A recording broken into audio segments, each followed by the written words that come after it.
From Batsby.blogspot.co.uk, The Man Who Would Be Queen.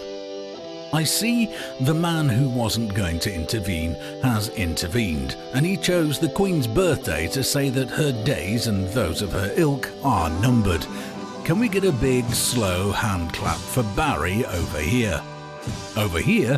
What is that fool doing over here? While some are enraged at his interfering comments, many of us just sigh as we hear and see yet another tool of the establishment doing what the establishment expects him to do. Leader of the free world? Obama is no more a leader than one of the Queen's corgis, a lapdog for Europe rolling over to have his tummy tickled. 'Twas ever thus. One reason the president's past is shrouded in mystery is a long line of faddish policy changes and kowtowing to the real powers behind the American throne. Sovereignty outdated? Only because you crave it, but you can't have it, pal. I wonder how much people like this are really paid to do and say the things that ordinary folks hold in such contempt. Anyway, his time is over, and soon he'll be replaced by another willing dupe or Democrat. Same thing, who will do her best to emulate sovereignty while wishing the demise of others. Barry will be free to pursue other interests and go where the wind blows him. Talking of which, as a follow-up to Dreams from My Father, there are plans to release a memoir penned in honour of his mother, and much speculation has arisen as to the revelations and juicy secrets contained therein. One such is the tale of the day he came out. While in college, the young future president had set out to experience all that life had to offer, and his search had led him to try a wide range of sexual practices. During this exploration of self and others, he eventually decided he was gay. Well, it sounded such fun.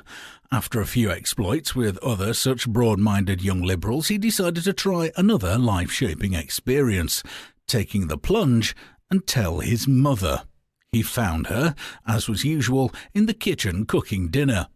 Sitting at the kitchen table, he let out an exaggerated sigh and said, "Mom, I have something to tell you. I'm gay." The temperature fell a few degrees, and time stood still. His mother made no reply or gave any response, save stiffening for a second, after which she continued stirring the pot. The kitchen clock restarted and ticked loudly. An awkward silence reigned for a few moments, and Barry cleared his throat, about to repeat his admission. Before managing to say another word, his mother turned to him. "So, now you're gay?" she asked, and Barry nervously affirmed his predilection. His mother turned back to her cooking. She stared into the pot of stew and continued stirring, then beckoned him to come closer. She held out the spoon for him to taste in a gesture of matronly understanding, and Barry, understanding the ceremony of the moment, duly took a taste. She turned to him. "So, you, make out with other guys?" He nodded, a little bashfully. She continued probing. "You put your thing in there, you know?" He nodded again. "And you put their thing in your mouth?"